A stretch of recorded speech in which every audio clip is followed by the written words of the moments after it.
Hi there, I'm Joey. I'm Jacob. And we are watching Star Trek for the first time. Last time on Star Trek, yet another TNG episode that felt like a TOS episode. And I really hope it's like one of the last, because just...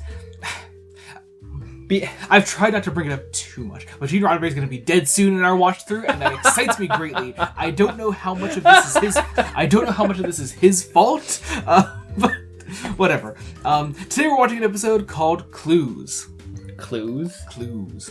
I don't know. There are clues abound. Clues, I guess. Clues abound. We're going to enter the second half of the season. We're going to see what it's all about. We're going to get post-episode thoughts in a second. Be sure to join us then. We're about to watch Clues. Oh my god, that's so cool. That's so cool. That's so damn cool. I love that.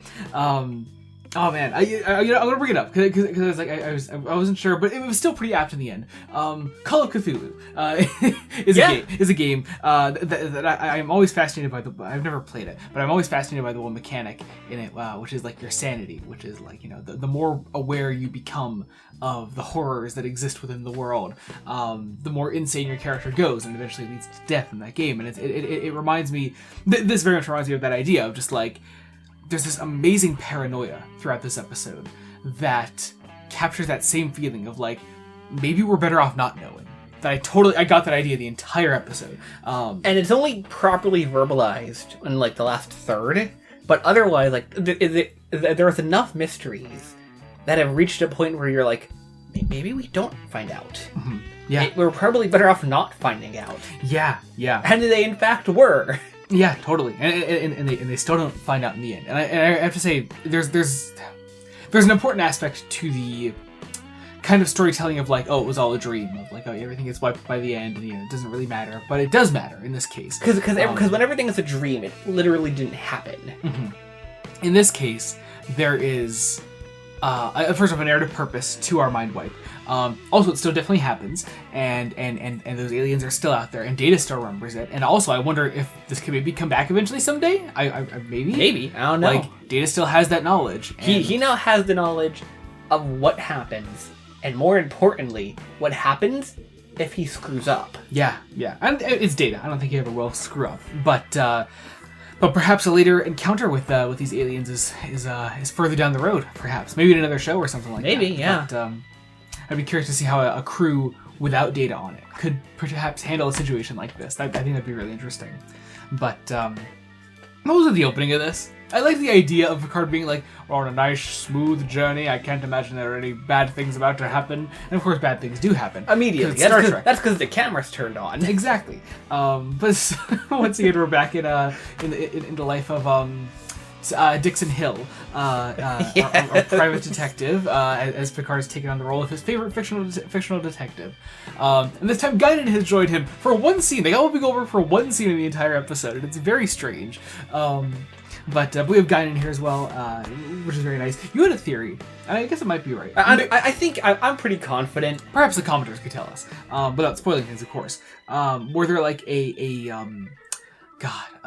set amount of episodes that Whoopi Goldberg had to be in the show? Was she contracted for certain amount of episodes? When she joined the show on a contract, does she have to be in so many episodes, even if it's only just one scene? Yeah, because I was looking back at my other notes. She's only been in 2 episodes so far this entire season. This being the 3rd now. Right. So even if she has to absolutely minimum 4 episodes, doesn't have to be all like Worf meeting Worf's parents to kind of see. Yeah. And I have learned not to like expect big, massive, game-changing Star Trek episodes whenever Guinan is in an episode, because like something like that, The Outrageous Okana has the subplot where Guinan teaches Data how to tell a joke, you know? Yes.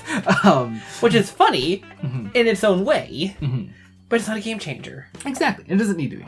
But I still did like the opening holodeck scene. I loved the first clue, the first impetus for like starting to figure out the mystery of the moss growing over a course of a day. I enjoyed that. Beverly's little experiment. I do wonder how they resolved that on the second time around. Just got rid of it. Or something no, like that. hang on. I know how. Perhaps. Beverly said she had 11 other samples. That's they true. just picked from the other samples. Yeah. That's good. I like that. I think the only clue that they absolutely can't not get rid of would be checking if the ship's chronometer has been tampered with. Maybe, yeah. That's the only clue that they can't get rid of. But they only ended up checking that because of the other clues, right? You know, because of the moss, because of Worf's hand, because of Data acting weird. Right. That's a clue that you would need like 3 stages to get to. Mm-hmm. Can we talk about the one scene though where I was genuinely scared of this episode? I was like, I don't ever really feel the fear of our characters. I'm an adult now. You know, I don't often feel the fear of the characters in something that I'm watching. I'm not often so thrown into it, especially in something like Star Trek. I'm not often thrown into the shoes of the characters that I'm watching. But there was just something so fucking real about Troy's freak out when she looked in the mirror. Oh my god, right? Tapping into this primal fear of essentially the uncanny valley. Of just being like looking in the mirror and not recognizing what is there, not recognizing yourself, or the fact that you're, well, I guess in her case, half Betazoid, but human, you know?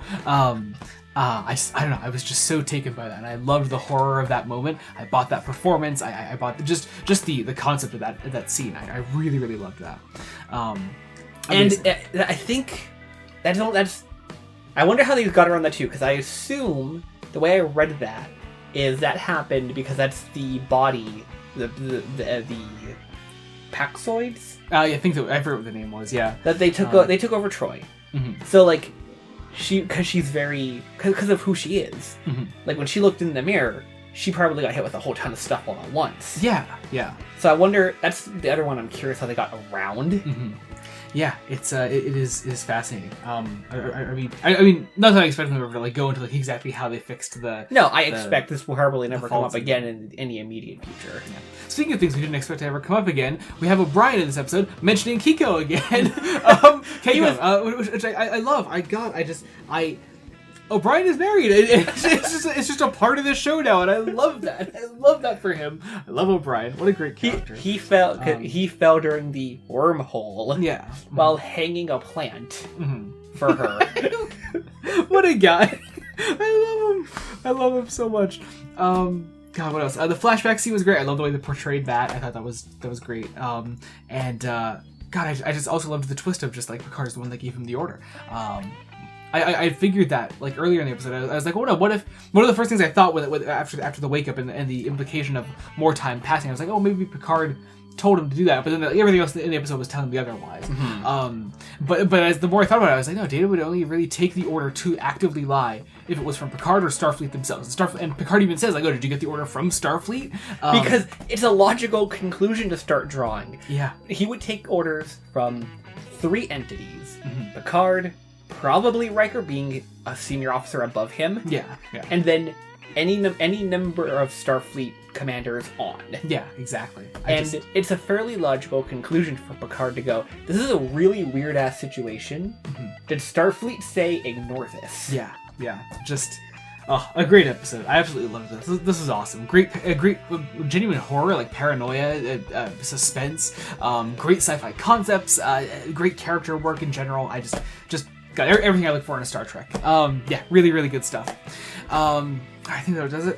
If you enjoyed this, check out our Patreon, patreon.com/BloodDonutStudios. You can get all kinds of things there, like early Star Trek reviews, exclusive Star Trek commentaries. If you're into any of that, you can join the general support tier. Your name will be in the description below. People will see your name and they'll think, hey, you're a pretty cool person. They'll want to be a cool person as well. And the way that you become a cool person is by joining the Patreon. So, be sure to join us next time when we continue Star Trek The Next Generation. Until then, this has been Joey Morgan. I'm Jacob. Goodbye.